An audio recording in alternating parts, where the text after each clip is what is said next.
చేయలేని పనిని ఒక బక్క చిక్కిన మనిషి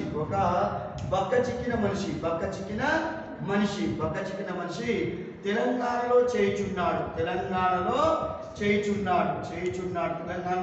చేయుచున్నాడు అన్నవారు ఎవరంటే అన్నవారు జవహర్లాల్ నెహ్రూ అంటే ఒక బక్క చిక్కిన మనిషి తెలంగాణలో భూదాన ఉద్యమానికి శ్రీకారం చుట్టారని చెప్పడం జరిగింది. అంటే ఈ భూదాన ఉద్యమం అనేది ఎలాంటి శాసన నిర్బంధం లేదు, ఎలాంటి ఒత్తిడి లేదు, అర్థమవుతుందా?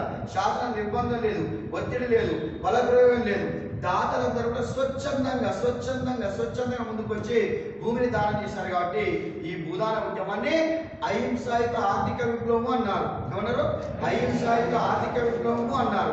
ఈ అహింసాయుత ఆర్థిక విప్లవం మొదలై రాష్ట్ర వ్యాప్తంగా అంటే తెలంగాణలో రాష్ట్ర వ్యాప్తంగా మొట్టమొదటిగా 25 సంవత్సరాలు 2,52,119 ఎకరాల భూమి సేకరించడం జరిగింది.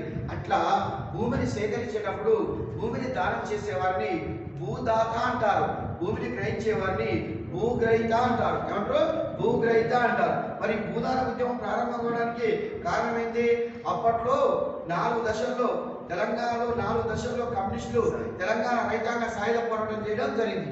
ఈ తెలంగాణ రైతాంగ సాయుధ పోరాటం భూమి కోసం, భుక్తి కోసం పోరాటం, విముక్తి కోసం.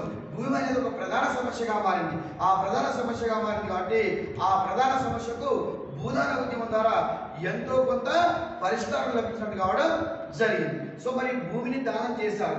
ఈ భూమిని దానం చేసినప్పుడు ఆ భూమిని ప్రజాస్వామ్యంగా పంపిణీ చేయాలంటే మొట్టమొదటి ఏర్పాటు చేసిన కమిటీ శూన్య కమిటీలో సభ్యులు ఉమ్మేంద్ర కేశవరావు, కేతిరెడ్డి కోదండరామిరెడ్డి, సంఘం లక్ష్మీబాయి వీళ్ళంతా కలిసి రాష్ట్ర భూదాన కమిటీని ఏర్పాటు చేయడం జరిగింది. ఏ కమిటీ?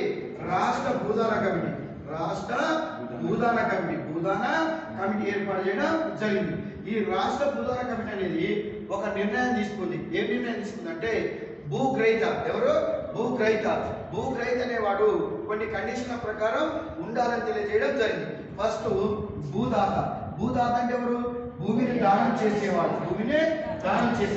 సమ్ XY పర్సన్ అంటూ అతను ఒక 10 ఎకరాల భూమిని దానం చేస్తున్నాడు. 10 ఎకరాలు దానం చేస్తున్నంటే ఈ 10 ఎకరాల భూమి పైన ఇప్పుడు ఇక్కడ ఇది వికారాబాద్ డిస్టిక్. ఈ వికారాబాద్ డిస్టిక్ లో పక్కనే ఉన్నటువంటి గ్రామాల పేరు చెప్పండి. ఏదైనా ఒక గ్రామం పేరు పక్క గ్రామం, మీ గ్రామం పేరు చెప్పండి. అనంతగిరిపల్లి. ఇప్పుడు అనంతగిరిపల్లిలో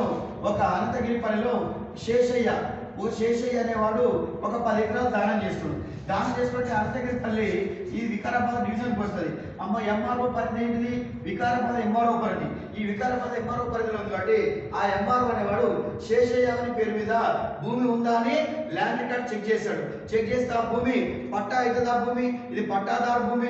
అందులో భూమి ఇనాం భూమి ఉంటుంది. ఇనాం భూమి అంటే నిజాం సేవలకు మెచ్చి ఇచ్చిన భూమి, అర్థమవుతుందా? తర్వాత మనకు ఈ బంజర్ భూములు ఉంటాయి, ప్రభుత్వ భూములు ఉంటాయి. అవి కాకుండా ఇది పట్టాదారు భూమినా అని చెక్ చేస్తారు. ఓకే, పట్టాదారు భూమి ఎంత ఉంది? నాకు 35 ఎకరాలు ఉంది. 35 ఎకరాలు ఎంత దానం చేస్తాడు?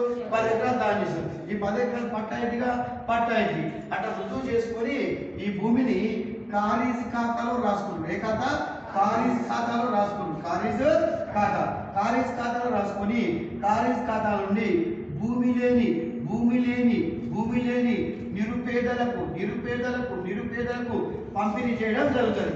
అంటే భూమిని ఖారీజ్ ఖాతాలో రాసుకొని దాని నుండి భూమి లేని నిరుపేదలకు పంపిణీ చేయడం జరుగుతుంది. ఈ పంపిణీ చేసేటప్పుడు భూమిని గ్రహించిన వాడిని భూగ్రహీత అంటారు. ఈ భూగ్రహీత ఎవరైతున్నాడో ఇప్పుడు మీరు ఏం చెప్పారు? ఊరి పేరు అనంతగిరిపల్లి అని చెప్పారు. ఆ అనంతగిరిపల్లిలో ఎవరో శేషయ్య అనే వ్యక్తి దానం చేస్తే ఎవరో ఎల్లయ్య అనే వ్యక్తి భూగ్రహీత దానం తీసుకుండు. ఈ ఎల్లయ్య అనే వ్యక్తి ఖచ్చితంగా అనంతగిరిపల్లిలో కోఆపరేటివ్ సొసైటీ బ్యాంక్ దాన్నే గ్రామీణ వ్యవసాయ సహకార పరపతి సంఘం. చెప్పండి. గ్రామీణ వ్యవసాయ పరపతి సహకార సంఘం. చెప్పండి. గ్రామీణ వ్యవసాయ పరపతి సహకార సంఘం. ఊర్లో ఇప్పుడు ఒడ్లు కొంతురా ఒడ్లు ఎవరు కొంతురు? కోఆపరేటివ్ సొసైటీకి కొంతురు. ఆ కోఆపరేటివ్ సొసైటీలో ఖచ్చితంగా ఇతడు మెంబర్ అయి ఉండాలి. ఎల్ఐ అనేవాడు ఆ కోఆపరేటివ్ సొసైటీలో మెమరీ ఉండాలి. ఒక